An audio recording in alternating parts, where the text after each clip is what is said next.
I gave Studio Apartment, Good Lighting, Angel included, a 5 out of 10. The 9 seasonals I'd watched this season, this was one of two I considered dropping before I'd even started. Once I commit to watching something, I almost always finish it, so I had to decide early. It was also the first one to start though, so I didn't realise quite how overwhelming doing reviews and review videos for all of them would be, and how little time I would have for other shows at that point. The reason I considered dropping this was because it had a pretty high risk of just being terrible. If it pulled off the premise in an interesting way, it could be fantastic, but there were so many places it could stumble and produce something painfully bland instead. Studio Apartment managed to walk into almost every one of those pitfalls. As a romantic comedy, this show wouldn't look out of place in the early or mid 2000s. A bland protagonist surrounded by a harem of interesting but cliche girls and an absolute fear of committing to anything of substance. That stands for both the main character and the show as a whole. It desperately wants to be a horny show, but it also makes it abundantly clear that it thinks that's shameful and horrific. Maybe for once there won't be spoilers ahead? Okay, sure, there are some. But really, how much is there I can say about this show? I'm going to start on the narrative because it's by far the easiest part to cover. Mostly because there's basically nothing there. An angel comes to Earth to learn about humans, finds herself a place to sleep, and that place happens to be Shintaro's balcony. Shintaro, a boy in his late teens, gets home from his part-time job, falls asleep instantly, and discovers the angel there first thing in the morning. And that's about it for the plot. After that, it's just a sequence of new characters and events, slice of life in the purest sense of the term. And it's those characters that provide any reason to watch the show. Some of the characters who show up as the series progresses are pretty good, even if their appearances can be a little limited sometimes.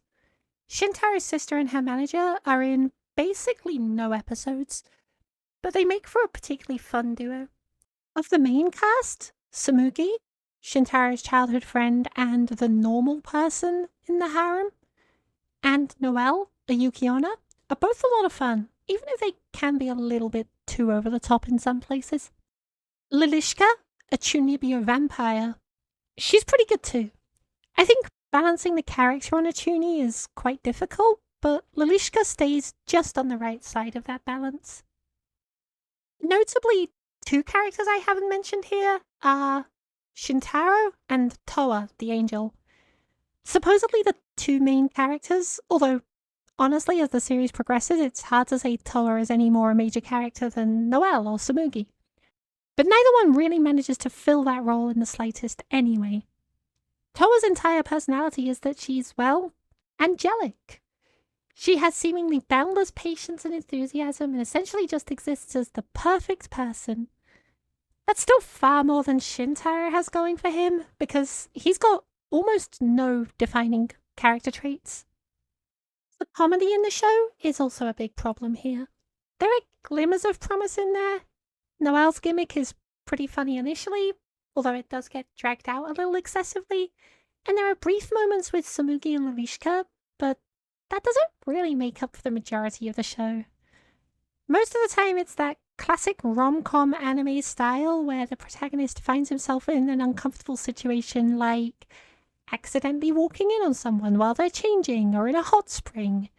It desperately wants to be a show that talks about sex, but it's also terribly ashamed to even be thinking about sex, and it feels like it thinks everyone else should be that way too. It's outdated in countless ways, whether it's the overly conservative approach to romance, or simply the comedy that's getting old and overused 2 decades ago.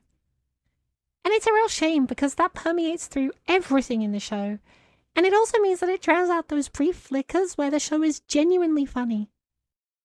Always a little bit hesitant with rom-coms in seasonals.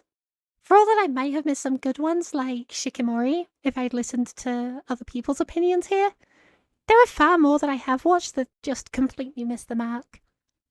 And this is just another reason for me to be skeptical in the future. It's so easy to get the rom-com formula wrong, and Studio Apartment gets it wrong in just about every conceivable way.